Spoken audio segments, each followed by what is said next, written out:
കാര്യമായിട്ടില്ലാത്തതുകൊണ്ട് ഈ സെഷൻ സമാപിപ്പിച്ചുകൊണ്ട് എന്തെങ്കിലും സംസാരിക്കാം എന്ന് വിചാരിക്കുന്നു. ഇവിടെ ഗോവ അഡ്രസ് ചെയ്ത് പ്രത്യേകിച്ചും അത് ഒരു ഘടനാപരമായി സ്രോതസ്സുകളെ കുറെ കൂടി കൃത്യമായിട്ട് സൂചിപ്പിക്കുവാൻ ശ്രമിച്ചുകൊണ്ട് പുതിയ വിജ്ഞാനത്തിലുള്ള കാര്യങ്ങളുമായി കുറേയൊക്കെ താരതമ്യപ്പെടുത്തിക്കൊണ്ടുമാണ് അവതരിപ്പിച്ചത്. അത് അദ്ദേഹത്തെ സൂചിപ്പിച്ചതുപോലെ എല്ലാ സന്ദർഭത്തിലേക്കും യോജിക്കുന്നതല്ല എന്നും നമ്മൾ ഓർക്കണം. ചില സന്ദർഭങ്ങളിൽ പൂർണ്ണമായിട്ടും താരതമ്യപ്പെടുത്താൻ പറ്റുന്നുണ്ട്. ചില സന്ദർഭങ്ങളിൽ ഒട്ടും തന്നെ താരതമ്യം മജ്ജ സ്രോതസ്സും മറ്റേടെയൊക്കെ കാര്യത്തിൽ വന്നു. ആ കാര്യത്തിലൊന്നും അത് പൂർണ്ണമായിട്ടും തുല്യതകളൊന്നും തന്നെ കാണുന്നില്ല എന്നുള്ളത് കൂടി ഓർക്കണം. അപ്പോൾ ഇങ്ങനെ തുല്യതപ്പെടുത്തുന്നത് ചിലപ്പോൾ പ്രയോജനപ്പെട്ടേക്കാം, പക്ഷെ അത് പലപ്പോഴും ശാശ്വതമായിരിക്കുകയും കൂടി ഇല്ല. ഇൻട്രൊഡക്ഷൻ ടു കാരിക്സ് എന്ന പുസ്തകത്തിലെ ഡോക്ടർ സി ദ്വാരകനാഥ് ഓജസ്സിനെ രക്തത്തിലുള്ള ഏതൊരു, എനിക്കിപ്പോൾ ഓർമ്മയില്ല, രക്തത്തിലുള്ള ഏതൊരു ഘടകം ആയിട്ട് താരതമ്യപ്പെടുത്തിക്കൊണ്ട് ഓജസ്സിന്റെ ഗുണങ്ങളും കർമ്മങ്ങളും ഒക്കെ ടേബിൾ വരച്ച് താരതമ്യപ്പെടുത്തിക്കൊണ്ട് ഇതാണ് ഓജസ് എന്ന് പറയുന്നത്. ഇപ്പോൾ ആ സാധനത്തിന് ഫിസിയോളജിക്കലി യാതൊരു പ്രാധാന്യവും ഇല്ല. അതിനേക്കാളും പുതിയ ഇമ്മ്യൂണിറ്റിയുമായി ബന്ധപ്പെട്ട പുതിയ പല ഘടകങ്ങളും കണ്ടുപിടിക്കപ്പെട്ടു. അപ്പോൾ ഇത്തരം താരതമ്യങ്ങളെ ശാശ്വതമായിക്കൊള്ളണമെന്നില്ല എന്നും കൂടി ഓർക്കേണ്ടതുണ്ട്. അതുകൊണ്ട് ഇത്തരം താരതമ്യം കാണുമ്പോൾ നമ്മൾ അമിതമായിട്ട് ആഹ്ലാദിക്കേണ്ട. അത് ഒരുപക്ഷെ നമുക്ക് കൂടുതൽ വിശദീകരണത്തിന് നമുക്ക് കൂടുതൽ സഹായകമാക്കുന്നുണ്ടാകും. അപ്പോൾ ഇതിൽ അമിതമായിട്ടുള്ളൊരു ഭ്രമം വേണ്ട എന്ന് മാത്രമാണ് സൂചിപ്പിച്ചത്. പിന്നെ ഇവിടെ ജൂനിയർ ഡോക്ടർമാരായിട്ടുള്ളവരും പേപ്പർ പ്രസന്റ് ചെയ്തു. സ്വാസ്ഥ്യത്തിലും അസ്വാസ്ഥ്യത്തിലും അല്ലെങ്കിൽ രോഗാവസ്ഥയിലും അരോഗാവസ്ഥയിലുമുള്ള സ്രോതസ്സിൻ്റെ പ്രാധാന്യം, അതുപോലെ ഇപ്പോഴത്തെ ആധുനിക ജീവിത രീതിയിലുള്ള സ്രോതസ്സുകളുടെ പ്രാധാന്യം, പിന്നെ സ്രോത പരീക്ഷ എങ്ങനെ സിസ്റ്റമിക് ആൻഡ് ഫിസിക്കൽ എക്സാമിനേഷൻ സ്രോത പരീക്ഷയുമായിട്ട് യോജിക്കുന്നു എന്നൊക്കെയുള്ള കാര്യങ്ങൾ. ഇവിടെ 2 ദിവസമായിട്ട് നമുക്ക് ദോഷത്തെ പറ്റിയോ ധാതുവിനെ പറ്റിയോ യാതൊരു സംസാരവും ഇല്ല. ഇപ്പോൾ രസവിശേഷത്തിനും മറ്റും രസഗുണമേന്യ വിഭാഗങ്ങളെ പറ്റിയൊക്കെ സംസാരിക്കുമ്പോൾ രസമാണ് പ്രധാനം, ഗുണമാണ് പ്രധാനം, വീര്യമാണ് പ്രധാനം എന്നൊക്കെ പറഞ്ഞ ചർച്ചകളുണ്ട്. ഈ 2 ദിവസമായിട്ട് സ്രോതസ്സാണ് പ്രധാനം എന്ന് പറഞ്ഞുകൊണ്ടുള്ള ചർച്ച മാത്രമാണ് നടക്കുന്നത്. അപ്പോൾ നമ്മൾ ദോഷങ്ങളെയും ധാതുക്കളെയൊക്കെ മറന്നാണ് 2 ദിവസം നമ്മൾ സംസാരിച്ചുകൊണ്ടിരിക്കുന്നത്. അത് ചിലപ്പോൾ അമിതമായി പോകുന്നില്ലേ എന്നും കൂടി എനിക്ക് വിചാരമുണ്ട്. ദോഷൈക ദൃക്കാകണം. വൈദ്യനെപ്പോഴും ദോഷദൃഷ്ടി ഭവയില്ല, ദോഷത്തെ പറ്റി തന്നെ ചിന്തിക്കുന്നവനാകണം. അതുപോലെ ധാതുക്കളിൽ സംപ്രാപ്തിയിൽ ധാതുക്കൾ പങ്കെടുക്കുന്നുണ്ടെങ്കിൽ പോലും അവ ദോഷങ്ങൾക്ക് വിധേയമായിട്ടാണ് അവ പങ്കെടുക്കുന്നത്. ദോഷങ്ങളുടെ സാമ്യാവസ്ഥ കൈവരിക്കുന്നതോട് കൂടി തന്നെ ധാതുക്കളും സമങ്ങളായി മാറുന്നു എന്നൊക്കെ നമുക്ക് പരാമർശങ്ങളുണ്ട്. ചികിത്സയിലും ആ രീതിയിലുള്ള അനുഭവങ്ങളും ഉണ്ട്. അപ്പോൾ എനിക്ക് തോന്നിയത് സംപ്രാപ്തിയെ വിശദീകരിക്കാനുള്ള പ്രധാനപ്പെട്ട ഉപാധികളാണ് സ്രോതസ്സ് എന്ന് പറയുന്നത്. നമുക്ക് സാമാന്യ സംപ്രാപ്തിയുടെ ദോഷാവിഷ്കാര പോലെയുള്ള സംപ്രാപ്തികൾ, സാമാന്യ സംപ്രാപ്തി, അത് പ്രതിരോഗം വിശദീകരിക്കുവാനുള്ള ഉപാധിയായിട്ടാണ് ഈ സ്രോതസ്സുകളെ നമ്മൾ പ്രധാനമായിട്ടും കാണേണ്ടത്. അല്ലാതെ കൃത്യമായിട്ട് സ്രോതസ്സിനെ ലക്ഷ്യമാക്കി ചികിത്സ, അതിനടുത്ത സെഷനുണ്ട്, ചികിത്സ ഇന്ന ധാതു ഇന്ന ഔഷധം ഇന്ന സ്രോതസ്സിൽ പ്രവർത്തിക്കുന്നു എന്ന് നമ്മൾ പറയാറില്ല. ഇന്ന ധാതു ഇന്ന ദോഷത്തിൽ ഇന്ന ധാതു ഇന്ന മലത്തിൽ പ്രവർത്തിക്കുന്നു എന്നുള്ള രീതിയിലാണ് പറയാറുള്ളത്. അപ്പോൾ ഈ സാമാന്യ സംപ്രാപ്തി അവിടെ സൂത്രസ്ഥാനത്ത് ആ അധ്യായത്തിൽ പറഞ്ഞത് കൂടാതെ മാത്രാശീതിയിലും സാമാന്യ സംപ്രാപ്തിയുമായി ബന്ധപ്പെട്ട ചിലത് പറയുന്നുണ്ട്. അവിടെ പറഞ്ഞ സാമാന്യ സംപ്രാപ്തി സ്രോതസ്സുകളുമായിട്ട് കുറച്ച് ബന്ധമുണ്ട് എന്ന് എനിക്ക് തോന്നുന്നു. ഇവിടെ മാത്രാശീതിയും ഇവിടെ നടന്ന സ്വാധ്യായത്തിലാണ് അത്തരം ഒരു നിഗമനം ഉണ്ടായത്. മാത്രാശുദ്ധിയും കേവലം ഒരു അജീർണ പ്രകടനമല്ലാതെ ചികിത്സയുടെ സാമാന്യ തത്വം പലതും അതിൽ പറയുന്നുണ്ട്. ഹേതുവിധം വ്യാഖ്യാനം പറ്റിയുള്ള ആദ്യമായിട്ടുള്ള പരാമർശം നമ്മൾ കാണുന്നത് മാത്രാശുദ്ധിയിലാണ്. അതുപോലെ തന്നെ അവിടെ നോക്കിയാൽ കാണാം, ദുഷ്ടമായ ദോഷങ്ങളോട് ശരീരം രണ്ടു തരത്തിലാണ് പ്രതികരിക്കുന്നത് എന്ന് നമുക്ക് കാണാം. ഇഷ്ടം ഭേദോ രസകം ത്യാഗയുണ്ടോ ശ്രമിക്കുക. ചിലപ്പോൾ ദോഷത്തെ പുറത്തു കളയാൻ ശ്രമിക്കുന്നു, ചില കാരണങ്ങളെ കൊണ്ട് ദോഷത്തെ പുറത്തു കളയാൻ സാധിക്കുന്നില്ല. ഇത് തന്നെയാണ് സ്രോതസ്സുകളും അതിപ്രവൃത്തിയും സംഭവം എന്ന് പറയുന്നത്. അത് തന്നെയാണ്. അപ്പോഴവിടെ അത് വെച്ച് നോക്കുമ്പോൾ നമുക്ക് പ്രതിരോധം ഉള്ള സമ്പ്രാപ്തിയെ പൂർണ്ണമായിട്ട് വിശദീകരിക്കാൻ ഉള്ള ഒരു ഉപാധിയായിട്ടാണ് ഈ സ്രോതസ്സുകളെ പ്രധാനമായിട്ടും കാണുന്നത്. സ്രോതദൃഷ്ടി ലക്ഷണങ്ങളൊക്കെ പറയുമ്പോൾ പ്രാണവാഹൊക്കെ പറഞ്ഞതിന് ശേഷം ധാതുകവാഹ സ്രോതസ്സുകളുടെ ദൃഷ്ടി ലക്ഷണം പറയാതെ അത് ധാതുക്കളുടെ ദൃഷ്ടി ലക്ഷണങ്ങൾ തന്നെയാണ് ഇദ്ദേഹം പറഞ്ഞ അവസാനിപ്പിക്കുന്നത്. അഷ്ടാംഗത്തിൽ എത്തുമ്പോൾ ഈ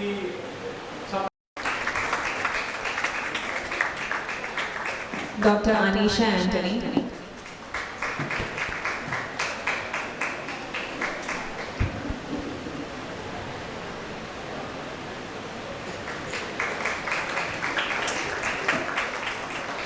Thank you, sir. Now I invite Dr. Prasadhan to give away the certificate and mementos. I call upon Dr. Harish Warren onto the stage.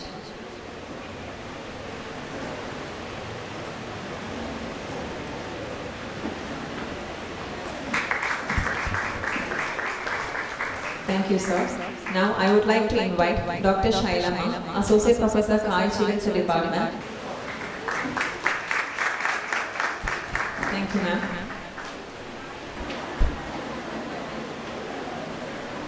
Respected teachers and my dear friends,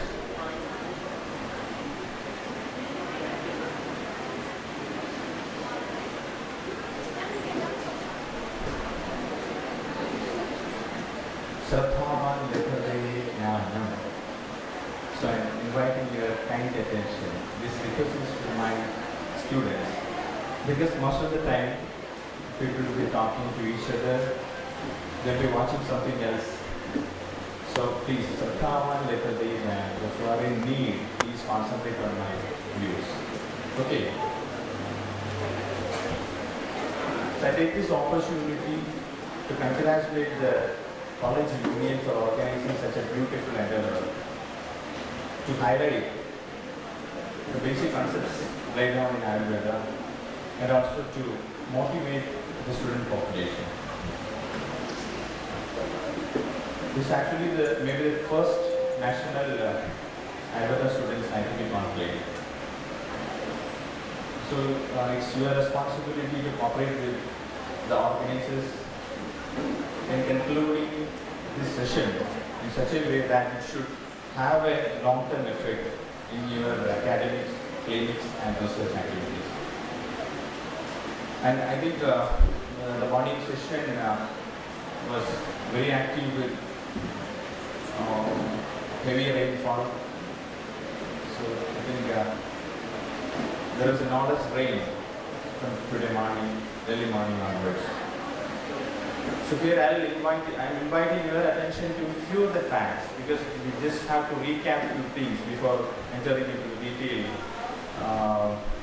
aspects of Srotas in Chikiৎসা.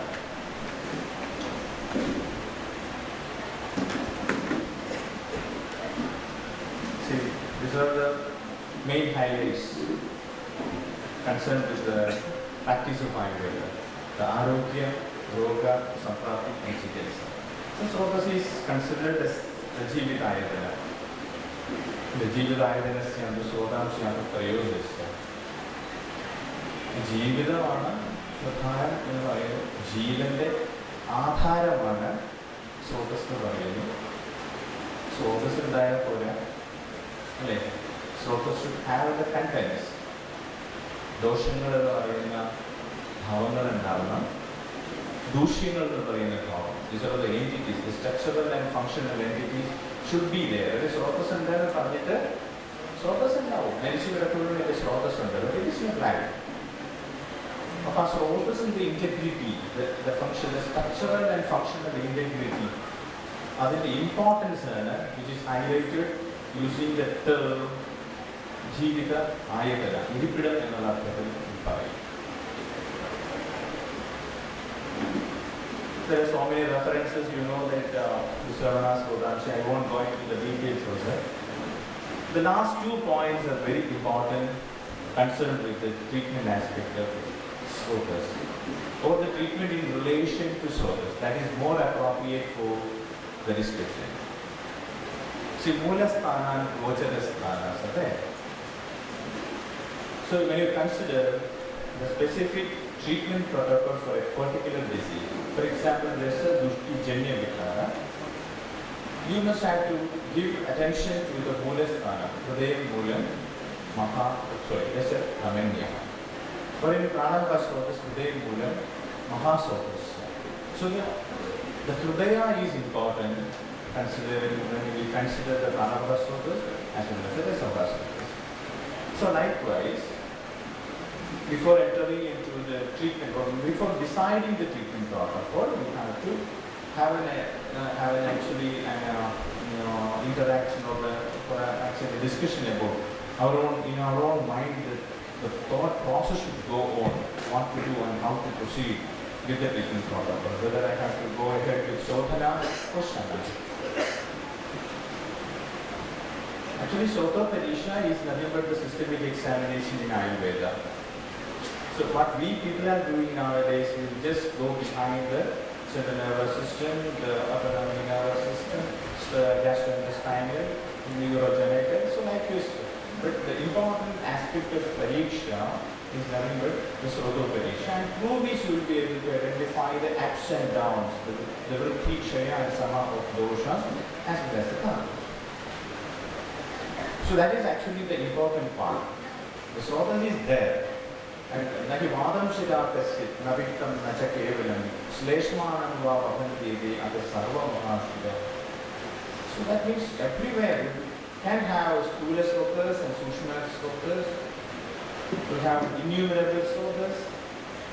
So when we go into this, go through these, the saprapti of the samanya saprapti of the diseases is again laid on. So many speakers have pointed out these references today morning. Pradiroga Pratikutta, Rogadhisthanagamini Rasayani Prabhadhyasu. Asu Rasayani Prabhadhya. Okay, Rogadhisthanagamini Rasayani. Arapone, Dosha Dehe Vigurvate. So we must give attention to the doshas or the dhavus or the vitiated dosha, dhatu or mara, which is located in the srotas. So simultaneously, without the srotas, these materials, these functional aspects cannot survive. Then again comes Gyanena Rasadhaduki Vikshepo Chittakarmana Yugavat Sabbadojasin Deve Vikshipyesa Chikhyamana Kavayitumya Rasa Surgery Etrasaha.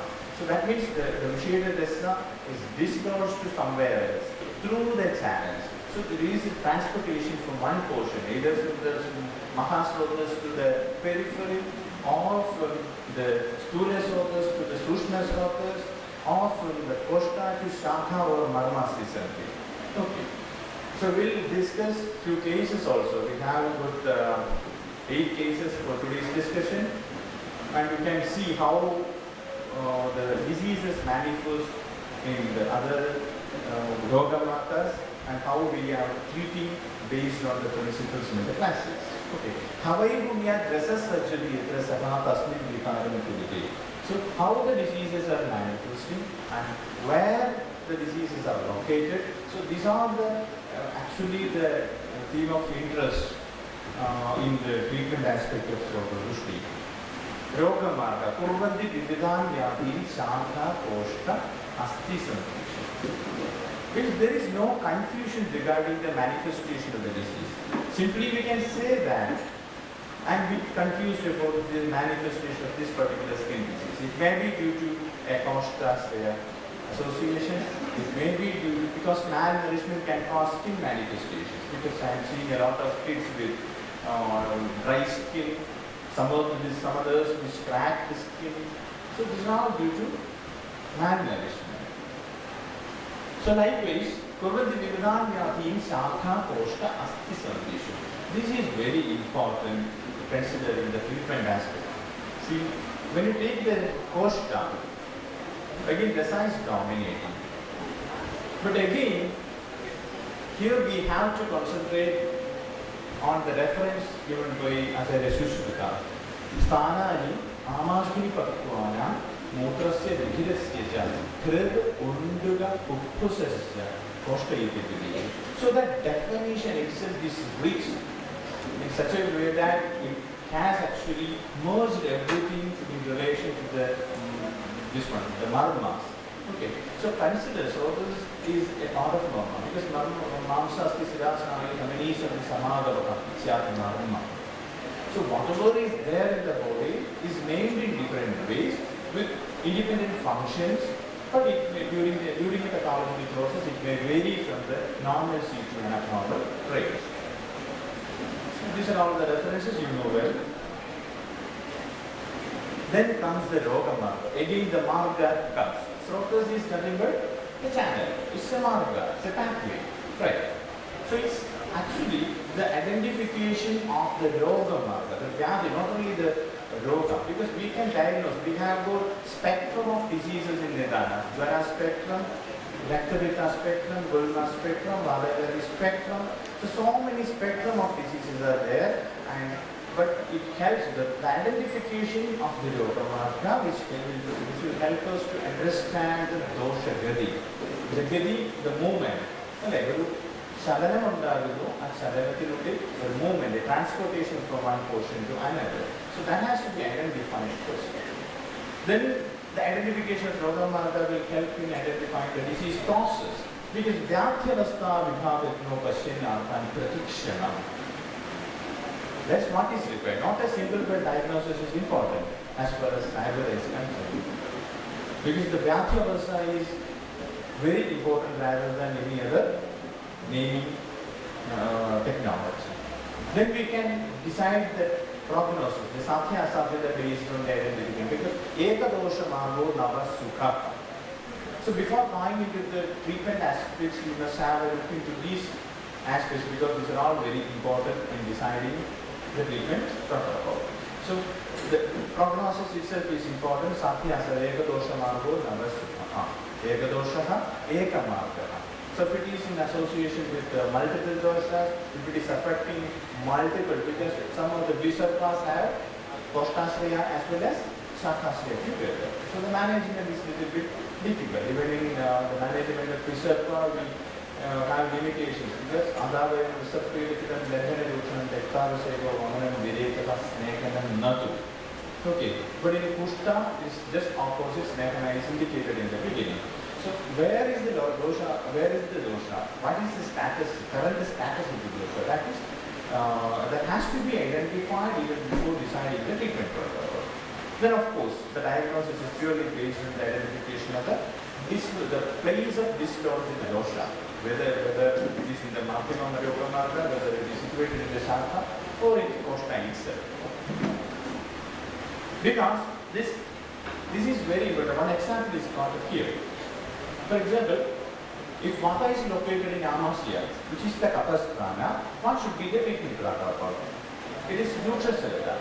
Okay. Yuksha Purvam, Tata Siddha Purvam, Sthana Nirodhadaha. This Sthana is determined by the dosha gadi. Because if the dosha is situated in Koshta, there is nothing to worry because it is a Mahasrotas.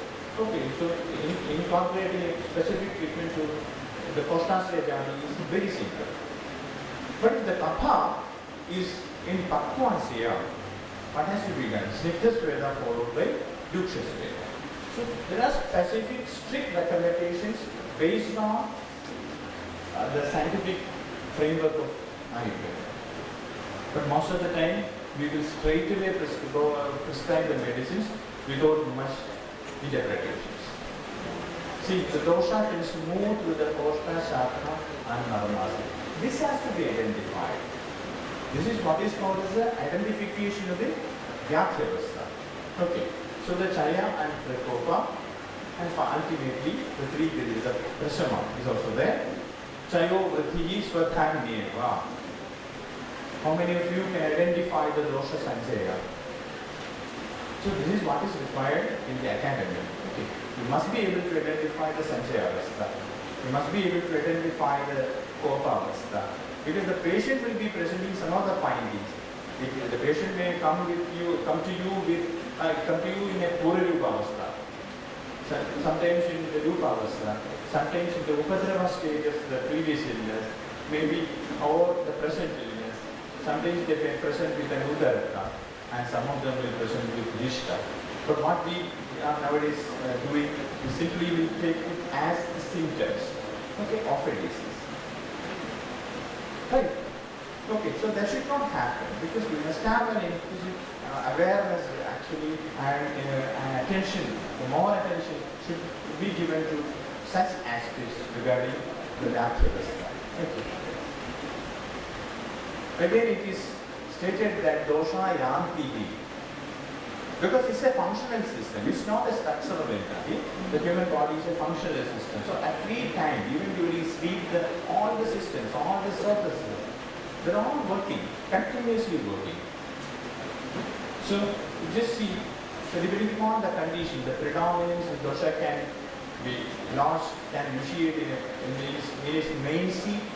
It can be shifted to some other places and through different methods, because Vyayama can activate diseases. Then Ushmanaha Taishniya, Akitacharana, Koshta Shaka Asti Marpani Vridatva Maritaskecha. So the management of the slaughters means the management of the dosha, the management of the dhatus, the management of the integrity of the slaughters itself. So these are all the things that will be discussed simultaneously and considered at the same time. There is no treatment for srotas alone. There is no treatment for dhatu alone. Is there any treatment only for doshas? Only for dhatus? Because that will pacify all the doshas, that will consider everything simultaneously. Because even in the definition of Arogya, it is said that samadosha, samagnisya, samadhata bhagatiya, tasanya indriya manaha swasthya. So it's very clear. So at the same time, the dosha should be in equilibrium.